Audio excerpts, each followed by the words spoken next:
Starting a new Etsy shop can be overwhelming. There are just too many unknowns and too many things to consider. In this video, I have put together 10 tips from my 1 year's experience on Etsy that I wish I knew as a new seller. I'm sure you'll find some useful points that will make your Etsy journey much easier. Without further ado, let's dive in. If I have a time machine, the first advice I would give to myself in 1 year ago is, do not try to sell physical items on Etsy. Because I'm based in Australia, but Etsy's main market is US. 53% of Etsy sales came from US. UK have 13% and all the other countries combined only have 34%. I did invest money and try to sell physical products on Etsy, but it turned out Etsy only have small presence in Australia. My local market doesn't have enough demand. And if I want to sell to US, high postage fee make everything impossible. If you are an international seller, you are probably in the same boat. Your best options are to focus on digital or print-on-demand products. If you are a US seller, you can do both physical or digital products. My advice to you is focus on women's market. 75% of Etsy buyers are women. Your product may need to be more women-focused. Your presentation, like photos, video, and packaging, should appeal to female customers. Selling on Etsy is like playing a computer game. You start at level 1. You definitely can't be level 30 boss at the very beginning. So you need to level up step by step. Get to level 5, get to level 10, and be that level 20 boss first. Etsy is the same. In the very beginning, your shop will not be able to compete on popular and saturated niche. You need to focus on smaller niches and keywords first, then accumulating sales and climbing up the ladder step by step. But deciding what niches to target is challenging. Here's my strategy. You can have a master niche at the top and a list of sub-niches underneath. For example, if I open a shop focused on children's education niche, my master niche will be children's education. Anything related to children's education, I can add it under the umbrella. Educational games, activity books, toys, and so on. This gives me huge flexibility. I can extend the list as I go. If one product doesn't work out, I can try next one. At the same time, the structure keeps all my products related. Why is being related important? Because it gives my previous customers a reason to buy from me again. Mary just bought activity books from me, so she's more likely to buy an educational toy from me too. But if I set up my shop selling activity books alongside with some unrelated products like jewelries, candles, and tea towers, what's the reason for Mary to come back to my shop and buy from me again? I follow this very basic principle in my own shop. And you know what? 11% of my sales came from repeat buyers. Now, imagine yourself walking into a local shop. There's no shelf, no table, not even a counter.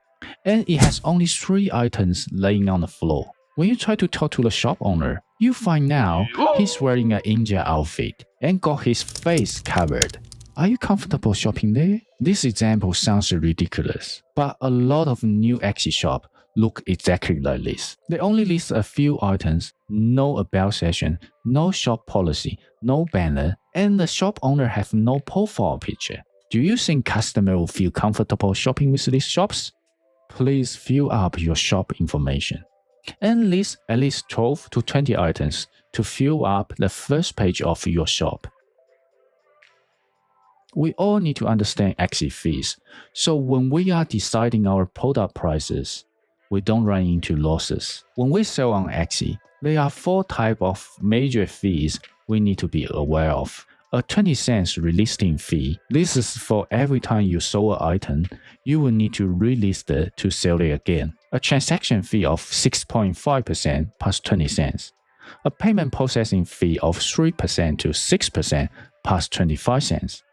And your country or state's tax charge on above fees. In my case, it's 10% GST in Australia. Why are these fees important? Because the fixed fee of 65 cents will hurt your profit if you try to sell cheap items. Let's look at this chart. The cheaper you mark your price, the bigger portion of your revenue will go to X's pocket. You can see here, a price of 71 cents, all your revenue will be used to pay the fees. The more you go below that, the more you are going to go negative. And even if you raise your price, at the price of $4, you are still paying Axie 25% of your revenue in fees. Additionally to the major fees, Axie also run offsite ads on your behalf. Basically, they run Google ads, YouTube ads, and all other type of ads for you. If someone buy your product through these ads, you get charged 15% of your total purchase. When deciding your price, remember you have all these fees covered. The worst thing about selling on Axie is after all your hard work, you figure out you are working for Axie. Axie take all the monies and you get nothing. Now let's talk about pricing structure. Well-designed pricing structure will maximize your profit. My shop have 3-tier pricing structure: low, medium, and high. Low price is between $8 to $19, medium is $20 to $30, and high is $30 and above. Low price items bring me the most traffic and sales. Medium and high items are mostly bundle of low items. They don't sell that many, but when they sell, they generate huge profit. My low value items, more like a traffic driver. They bring customers through the door. When they're happy with these items, they are more likely to buy medium and high value items because they get huge saving with these bundles. When you are desperate for the traffic, you probably start considering running Axie ads. But be careful to run ads on low value items. I spent 10K on ads, and I can tell you, Axie ads is not for low ticket items. Try to only use the ads for following situations. Number 1, to get the first few sales and reviews so you can build up the initial reputation. Number 2, to test or promote your new products so you can see the potential and you can push the ranking to receive more organic sales. Number 3, to keep your best sellers on top pages so they can receive more organic sales. The key point here is organic sales. The sole purpose of Axie ads should be a tool to push ranking for organic sales. I will have a video soon talk about my 10K Axie ads experiences. Remember to subscribe and turn on the notification bell to get notified for it.